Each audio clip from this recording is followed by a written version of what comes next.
Hello everyone, I'm Liliana Devniska, I'm Education Coordinator for BGCI, and I'd like to welcome you all to the last in the series of the Community of Nature's webinars. In this and previous webinars, we've had leading experts discuss different aspects of the social role of botanic gardens, including how to bring about organisational change, working with diverse audiences and fundraising. And today we'll round off this series with a discussion about evaluation, and we're honoured to have Nikki Boyd here to help us to do so. Nikki specialises in evaluation and audience research with particular expertise in qualitative techniques and processes, and has a wealth of experience of working in the heritage sector for a wide variety of clients, including local authority, independent and national museums, galleries, libraries, archives, and heritage and environmental organisations. Okay, fabulous. So if you got the first slide up, brilliant. Sorry everybody that you can't see me, but you can see the PowerPoint, so that's important. So I hope you can all hear me okay.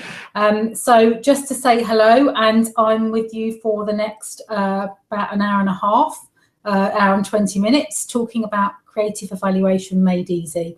And Liliana is kindly going to move the PowerPoint on when I need her to.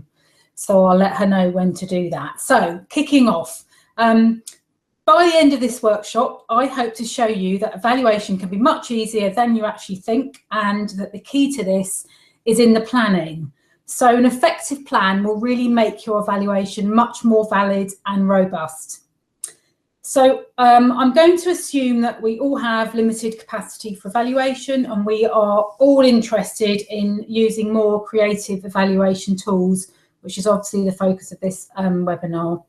So you'll need some paper and a pen handy. So my question is, what actually is evaluation? So I'd like you to spend just a couple of minutes jotting down a few bullet points, or even if you feel like it, your own definition. So just spend a couple of minutes thinking about what that is and a few bullet points. So what I want you to do now is just have a look at this definition and compare with what you have written down. So have a quick look at this definition and compare with what you've written down. So evaluation is where we make an informed judgment, where we want to find out how visitors respond to our ideas or the experiences we've given them, what has worked for them, why, and what impact that's had. Okay, so why should we bother doing any evaluation at all? Again, I'm going to ask you just to spend a couple of minutes jotting down a few thoughts of why we should bother doing any evaluation at all. Okay, so obviously, as an evaluation consultant, I'm going to share a lot of good reasons for doing evaluation. So here's some that I prepared earlier.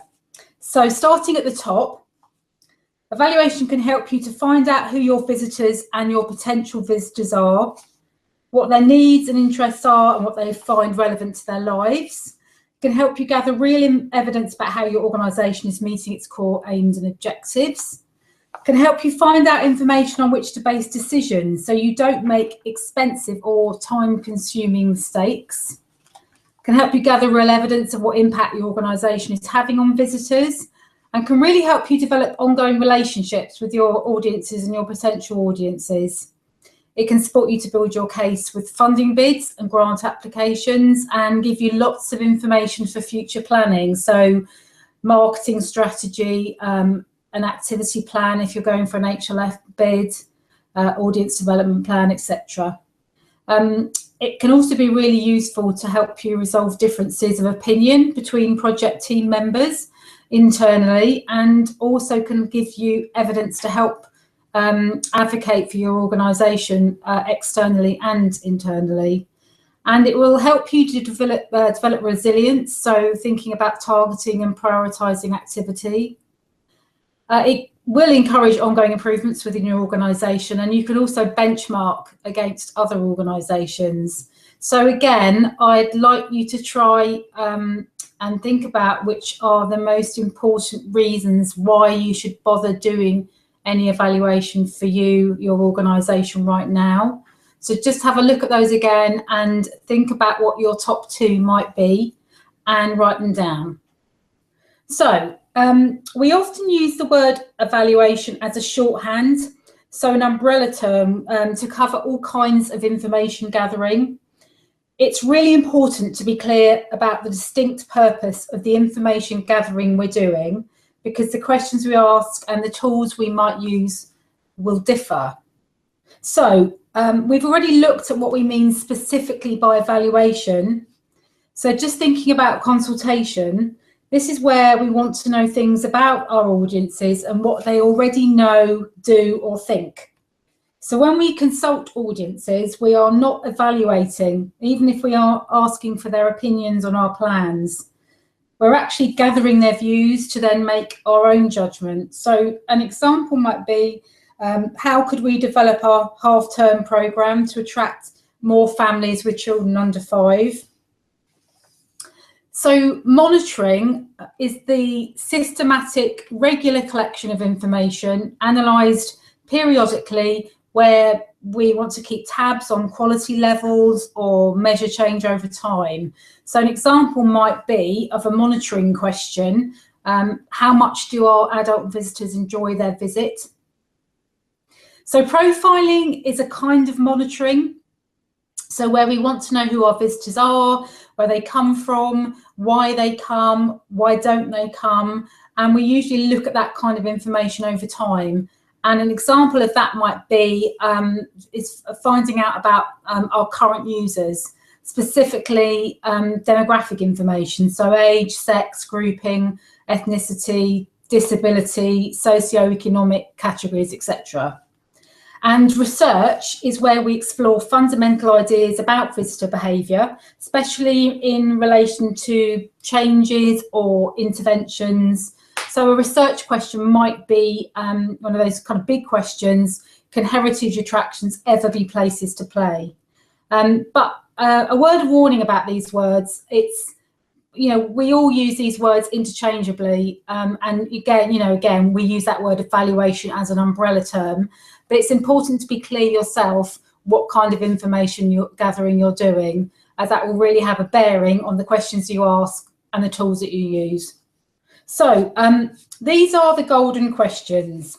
So before you begin any evaluation, you need to ask and answer the following questions before you begin to think about which tools you're actually going to use to give you the information that you need. So what you want to find out. So what is the purpose of the information gathering? So just again, it's that umbrella term. So is it evaluation? Do you want to know what's worked for your visitors, why, and what impact it's had? Is it a consultation? Is that the kind of thing? Do you want to know things about your audiences and what they already know, or what they already think, or what they already do? Is it monitoring? Do you want to actually keep tabs on quality levels or measure change over time? Or is it more about profiling? Do you want to know who your visitors are, where they come from, why they come, and that's something you look at over time? Or is it research? Is it a bigger question? Is it a question about fundamental ideas about visitor behaviour? Is that what you want to find out? So it's really important to know to start with what you actually want to find out, and then why you want to find it out. So thinking back to that slide I showed, I put up a little while ago about why bother. So that's why it's really important to think about why you actually want to find it out. Which questions you will ask? Well, that's probably a whole other webinar, to be honest. But if you're interested in really thinking about the kind of questions that you will ask, let me know, email me at the end, and I can send you some guidelines about asking the right questions. Who you're going to ask. So that's about being very clear who your target audience or audiences are, so you know actually who you're going to ask to get the information you need.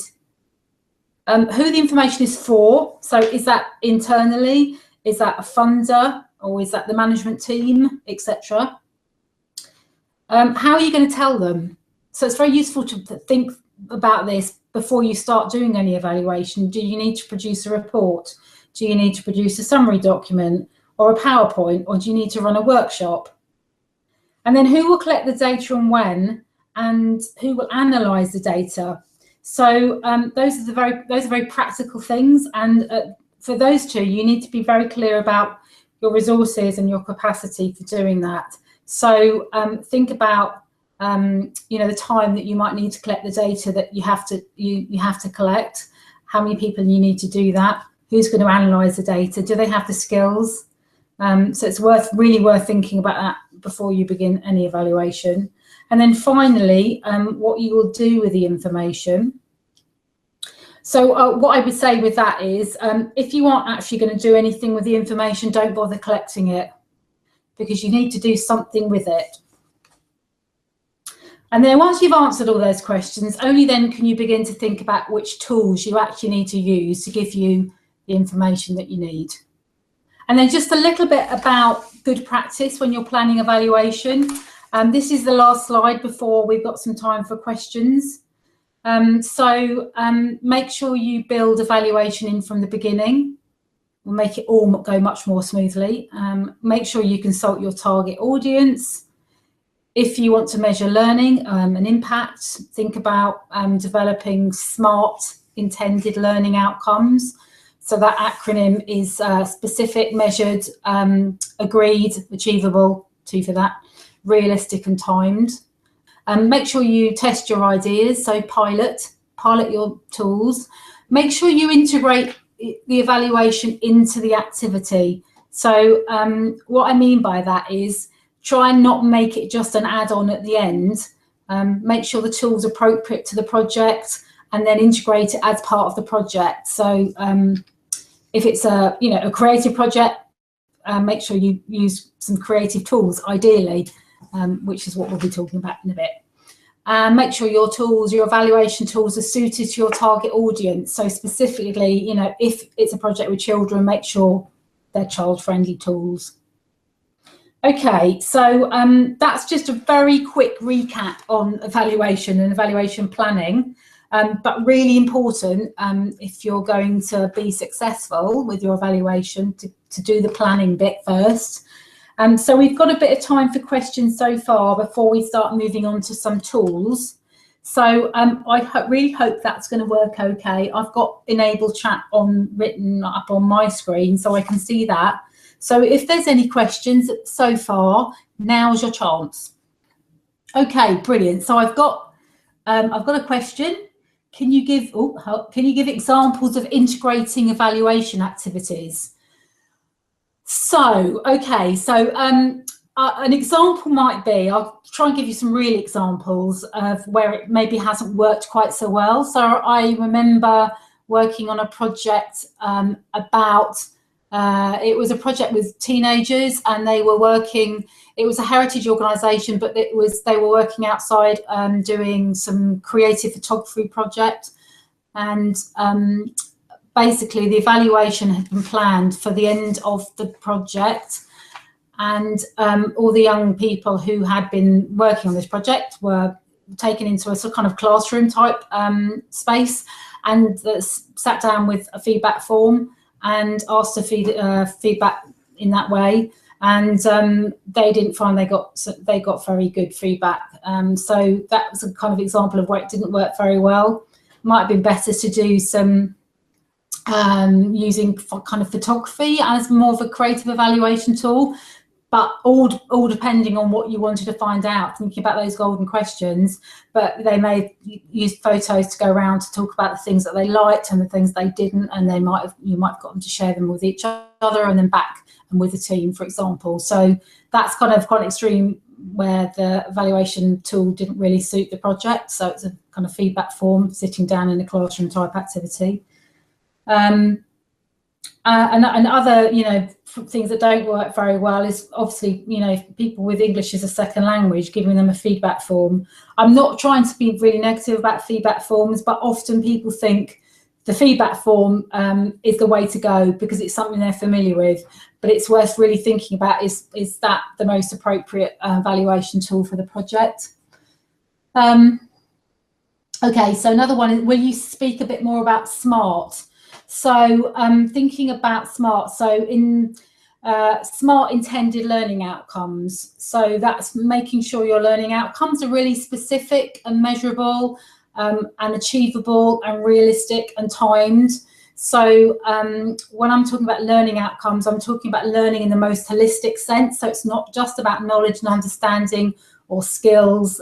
It's also about changing attitudes and behaviours and having fun and enjoyment, and making sure if that is something that you want your participants to get out of your project, it's being very clear about what you hope they might get out of the project, so it will be easier for you to evaluate that during and after the project. If you want some more information about that, I can send you back more about that afterwards. Yeah, can you share your resources about asking the right questions? Okay, so I've got one that says, hi Nikki, you talked about evaluation as an umbrella term and then mentioned consultation, etc. Are you saying these are all types of evaluation, or there are things we put under the umbrella term but aren't actually evaluation? Okay, I think it's this kind of, it's both those things really. We use that word evaluation to cover all of those things a lot.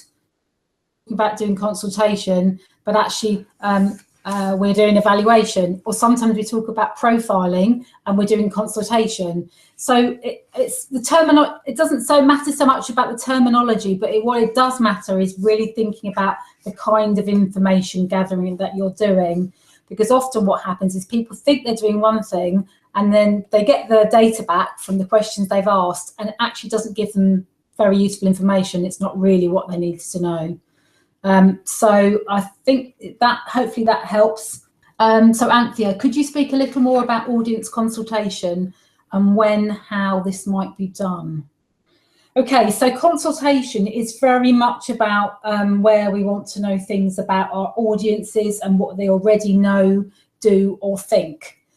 When, how this might be done. So that's often done, for example, if you were planning an exhibition or a new museum or a gallery or a new interpretation, when you kind of want to know more things about, if it was a particular topic, what your audience knew about that topic, where they kind of starting from to help you think about how you develop that.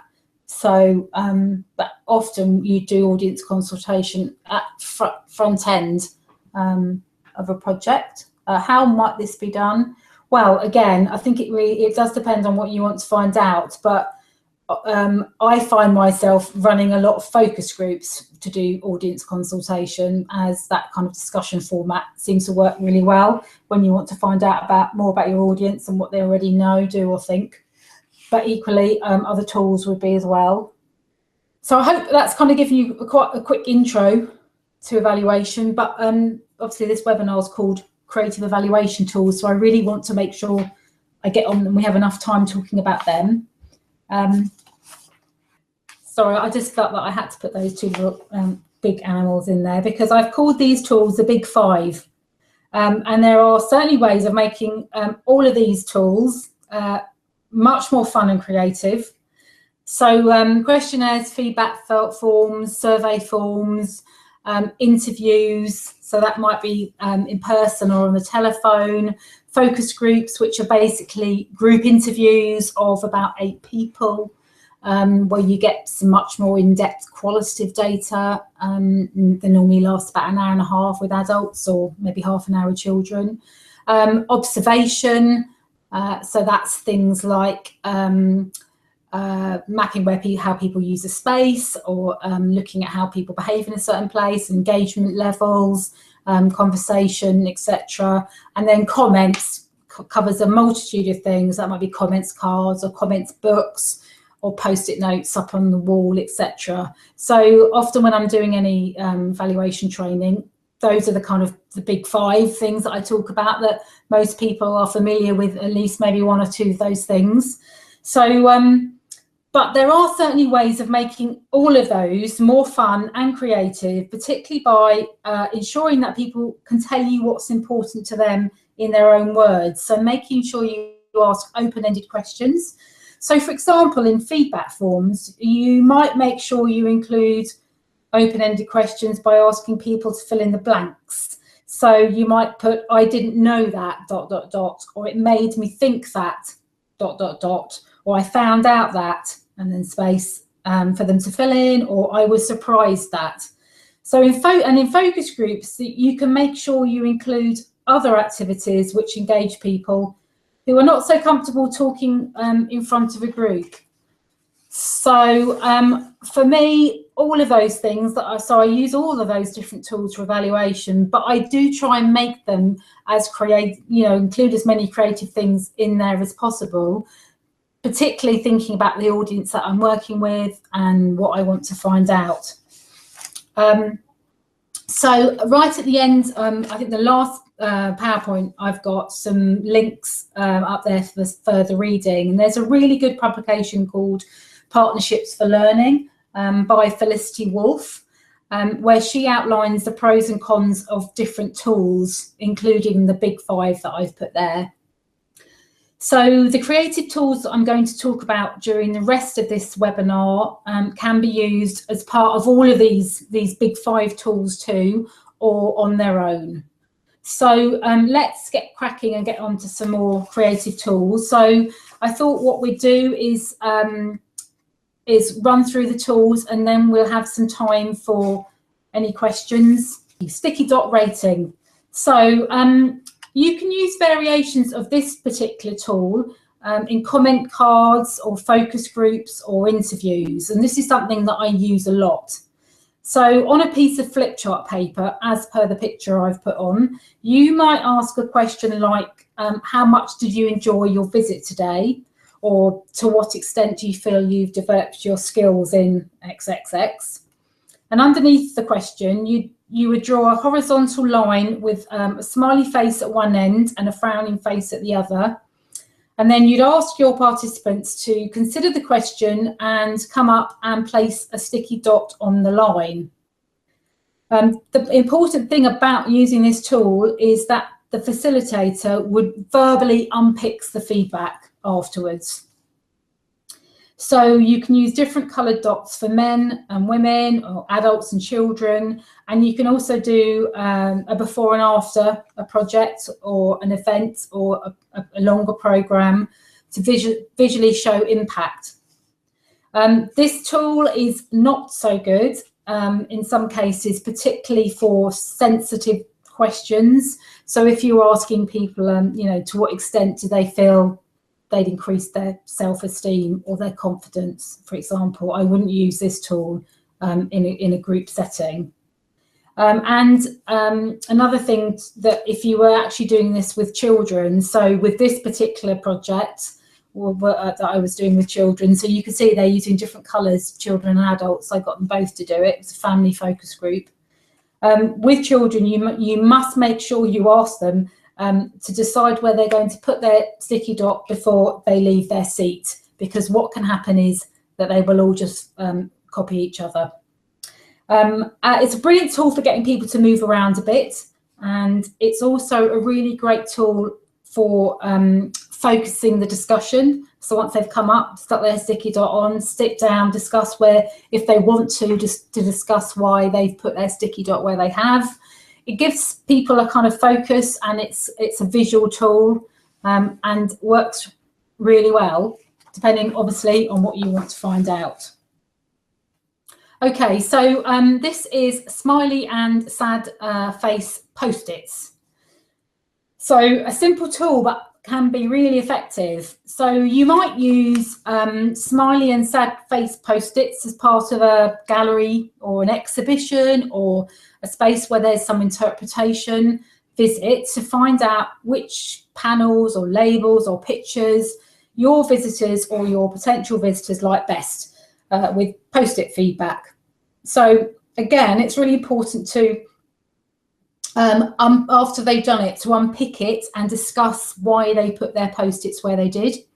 And again, this is something, depending on what I want to find out, I've used as part of a focus group, and it works really well with families.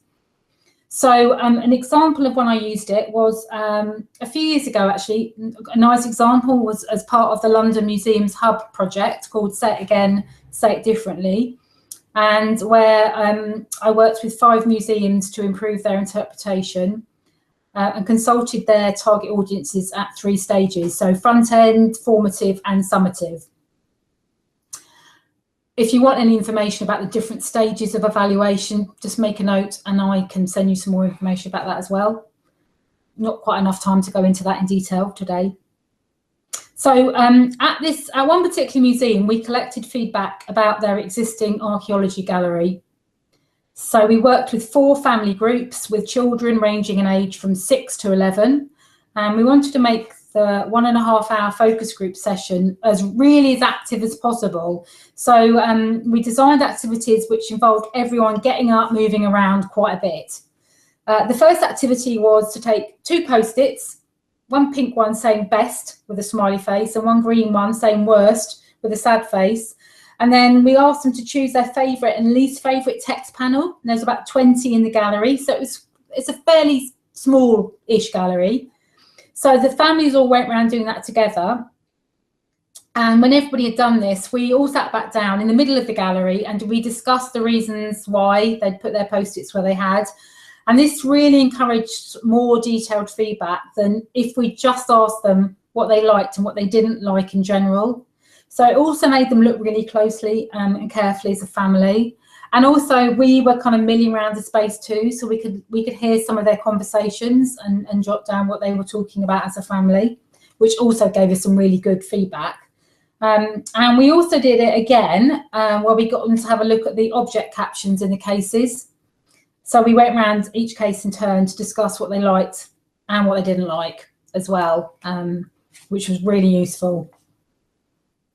Okay, and I really have got to apologise for this picture because I just found this on ClipArt of what I thought was fairly good representative of a mood board, because I didn't actually have any pictures. But mood boards again, so something really visual. Just an example of when I use this as part of an evaluation tool. So I carried out some front-end focus groups with 8 to 11-year-olds for a new children's discovery centre at a museum in Cornwall.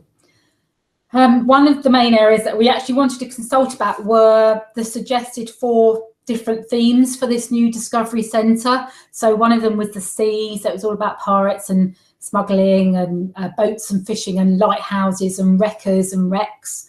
One was about work, so mining, engineering and inventing. One was about explorers. And one of the project designers that was working on the project put together 4 really large mood boards, which included pictures of objects from the museum collection relating to each theme, ideas for interactive activities, some historical and modern illustrations, and also some keywords and phrases. So to be honest, it didn't really look like what you can see on the board now, but hopefully that gives you an idea of the kind of mix up of things that the children were looking at. And then the children were asked which theme they liked best and why, which theme they liked least and why, what would they expect to see for each theme if they visited the new Discovery Centre. Did you get the idea from the board? If not, from where? And also about the kinds of things they'd like to find out. So again, it was something really visual that they could respond to and then think about having some ideas about the kind of things they liked, the things they didn't like, what did they want to see, what were they interested in, etc. Okay, so this is called personal meaning mapping. It's a very visitor-centred approach used to establish the knowledge, attitudes and feelings that participants have about a topic. So, for example, this might be before and or after participation in an activity. So participants are given a sheet of paper with a word or an image in the centre and then asked to note down or draw anything they can think of to do with this. The evaluator then clarifies these words and phrases and drawings and makes additional notes on the sheet using a different coloured pen. So if there's a follow-up stage, the participants add to or change the same chart in a 3rd colour of pen and the evaluator clarifies in a 4th colour. The 2-stage process can measure change, thus demonstrating new learning. So the analysis of this particular tool, this technique turns qualitative data into quantitative data using 4 different measures. So qualitative data is about ideas and feelings, and quantitative data is about numbers and statistics. So when you analyse the before and after, you can turn that qualitative data into quantitative data using these 4 different measures, which I can send you more information about if you're interested. The thing about this particular tool is that you can use it as at just one stage as a creative consultation tool. So an example that I want to share with you is for some in-depth audience consultation for the Museum of London and London's Transport Museum, which we carried out to inform their new joint website called Exploring 20th Century London. So the museum had provided a list of topics which they wanted some feedback on. But before introducing these, I wanted to find out what knowledge base the children were starting from and what ideas they had. So there were 16 children that I was working with, which was quite a lot in one group, and they represented 8 families. And I asked them to work in their sibling pairs. So I gave each pair a sheet with the words 20th Century London in a circle in the centre, as you see on the screen now, and asked them to write down or draw anything they could think of to do with London in the 20th century and what they might expect to find on a website with this title. The findings showed they were confused about the term 20th century and were uncertain about what historical events actually took place in this period. So we had some amazing drawings of Guy Fawkes, the Fire of London, and particularly the Vikings. We had some lovely pictures of Viking swords and Viking boats. So the process was actually really quite revealing about misconceptions, and those misconceptions may not have become apparent if we'd only consulted on the topics that the museum had identified. So for analysis, using it at just one stage, the main topic categories were identified from the children, you know, transport, buildings, entertainment, fashion, and they were counted up and listed in order of the most frequently mentioned. And we also did a very similar activity with the parents and carers. And in all cases, these echoed those topics proposed by the museum, but in some cases they were completely different. And the other thing you can do with this personal meaning mapping is you can do group personal meaning maps. So an example of that might be, so we were doing some evaluation of a school session at Sutton Hoo, where as part of the visit, we asked the teacher to choose a group of children that we could work with, particularly a group of mixed ability children who could spend 15 minutes with us before and after their visit. So we put, instead of 20th century London, we put Sutton Hoo in the middle. And so at the beginning of their day at Sutton Hoo, we did a personal meaning map with them together, we facilitated it and in one colour. And then at the end of the day, we got the same children back before they left on their coach, and we did the same thing again, but we facilitated it but used a different colour. And then we analysed the before and after, looking at new learning throughout the session.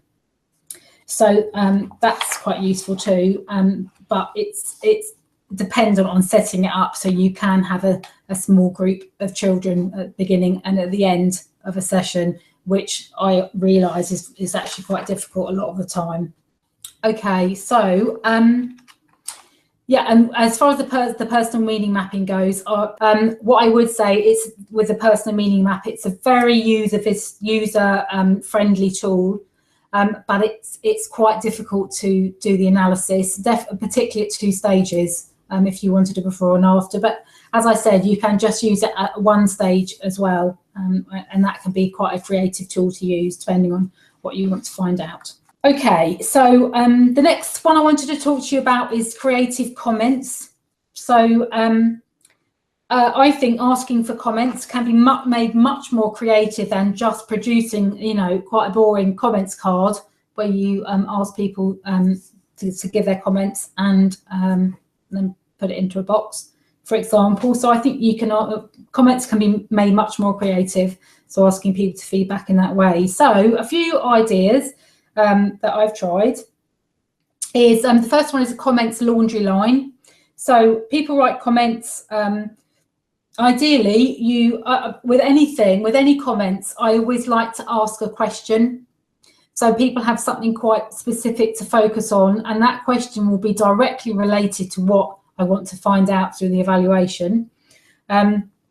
So with the comments laundry line, people would write comments, ideally in response to a question, on brightly coloured cards, and then they'd peg them up on a line.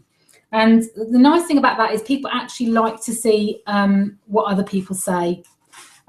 With any of these comments, which are on open view for everybody to see, it's really worth making sure that there is somebody who will just go and have a look at them every so often, just to make sure there's nothing inappropriate up there. The next one is 2 stars and a wish comments board. So ask people to say 2 things that were good and 1 thing that they'd like to improve. You can use post-it notes or a dry whiteboard.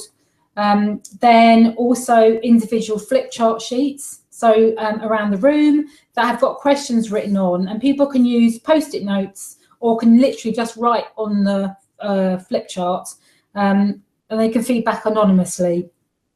And then, there's an opportunity there for people to share if they want to, if it's part of another tool, for example, like a focus group, but they don't have to, but you still have collected that data. Chalkboard speech bubbles. So I've tried to find a picture that illustrated that on the right. They look quite inviting. They look quite fun. You can use different coloured chalk. You can take pictures of them and then you can rub them out and start again. And then finally, graffiti walls. So there's I've included a really extreme picture of a graffiti wall there on the bottom. And people are invited to write comments or draw on the wall, where appropriate, or on a big piece of blank paper, or they can just write on post-it notes and stick up to the wall. And again, really important to have prompt questions. So ask people to comment on something in particular that relates to what you actually want to evaluate. Okay, so this one is called Head, Heart and Feet. And this is where you draw a large head and heart and feet, a person really, basically, with a big heart, on some flip chart paper. And I've seen it done where they've joined maybe like 6 pieces of flip chart paper together and actually draw around a person, which is kind of really nice tool when you're working with young people and children. And then what you do is you distribute post-it notes and you ask people, particularly good for young people, as I said, to write down the major things that they feel they've got out of working with you. So you'd probably do something like this, maybe halfway through a project, a bit of a longer term project, or at the end of a project. And then they come up and post these in the appropriate position on the body, and then they talk about them if they want to. Or you can get young people to create their own head, heart and feet and fill in their own individual form, or they can do one in pairs. And then you might want to write what you think, what you feel, what you will do next to the head. So what you think next to the head, what you feel next to the heart, and what you'll do next to the feet. And again, it's like a really nice visual tool and something active for people to do, and then something for them to focus on and talk about why they've put what they have where they have if they want to. Okay, so this one I've called Reporters, and I apologise for the clip art. But again, this is something that works really well for young people and perhaps older children. So what you can do is ask them to get into pairs to find out information from their partner, which they then feed back to the group. And what can be really nice about this tool is that you work with the young people to actually develop the questions they're going to ask each other. And then they can also record the questions, or they can film, depending on what they want to do. But it's a kind of bit like peer-to-peer evaluation, but using a tool. So basically, they're not having to talk in a whole group, so they can share things with each other and then feedback to the group if they want to. and then record it as well if they want to. So this is the last one I've put on for creative tools. So creative voting. So I'm sure some of you will be aware of the voting that you can do in Waitrose. So they have their 3 different charity boxes, and when you bought something you get a token and then you put it in before you leave, and everybody can see you know, which is the most popular charity and who potentially might be getting the whatever they give them. But you can invite people to vote by adding something to clear jars. It can be quite, you know, low key, or there can be boxes with statements on them. And you can also invite, you can use different things for voting. So it could be golf balls or pine cones or something that is appropriate to your organisation or your project.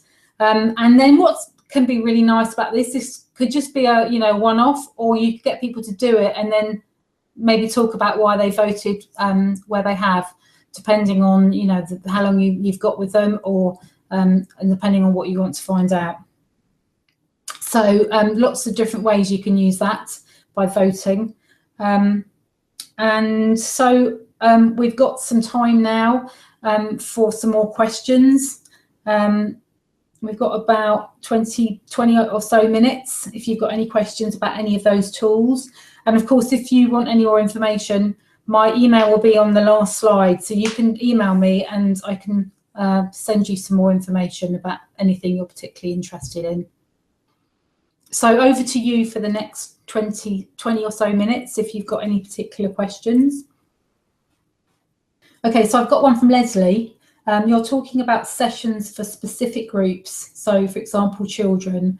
So I wonder if you have ideas about getting feedback from general visitors. So, I mean, to be honest, any of those creative tools that I've talked about would be good for all ages, but it's really about what you want to find out and what's appropriate for the audience. So although I've never tried the head, heart and feet one with adults, I don't see why you couldn't try that out and get some feedback, but it will depend on the type of project you're doing, the time you have. So it's always going back to those golden questions and thinking about them before you even start thinking about what kind of tool you need to use. And there's lots of tools out there. So I've just talked through a few creative tools. I've got others that, you know, I can send some more information about, but have a look at that Felicity Wolf publication where it talks about the pros and cons of different tools, because that's really helpful in thinking about which tools might be more appropriate for particular audiences.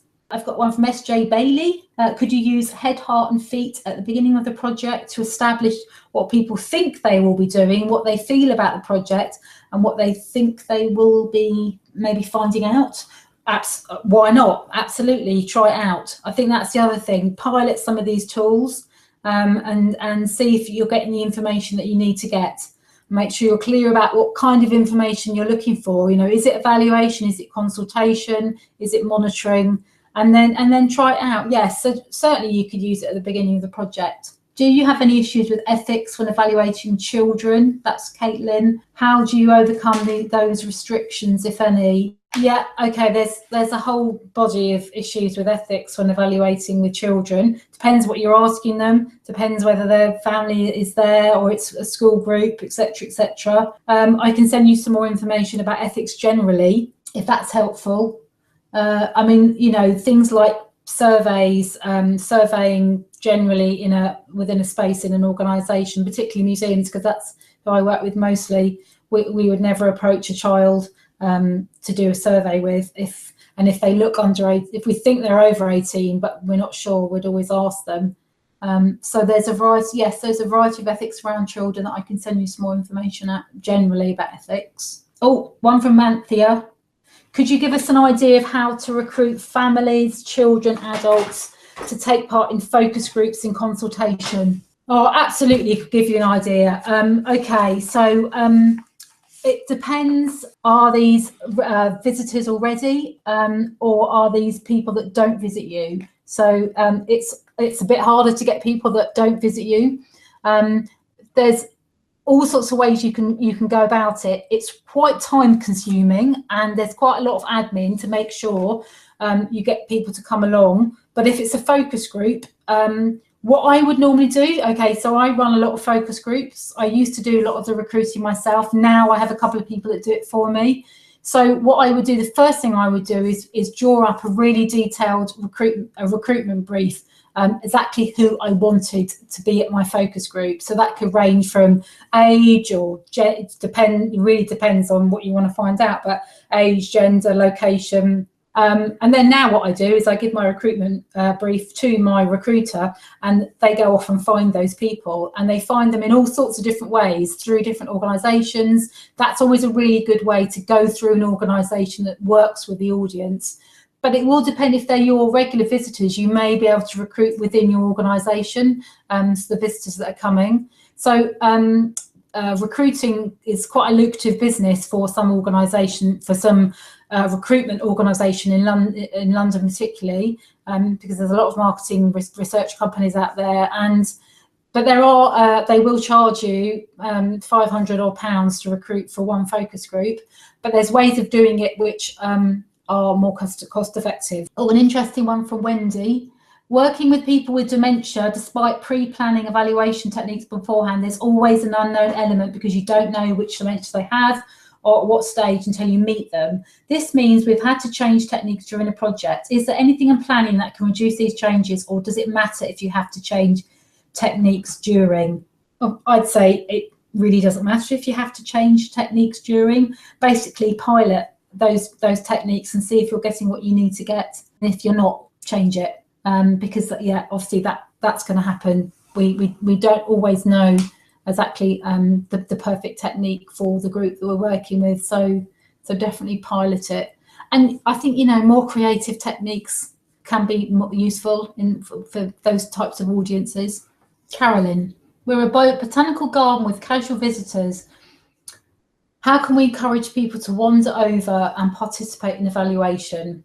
Okay, so a couple of things. Firstly, I mean, we're talking about creative evaluation, so maybe make it as fun and as you possibly can, so it catches people's eye, they come over, it's quite simple, and be very clear about what it is you want to find out. So you're not asking any questions that you don't need to ask.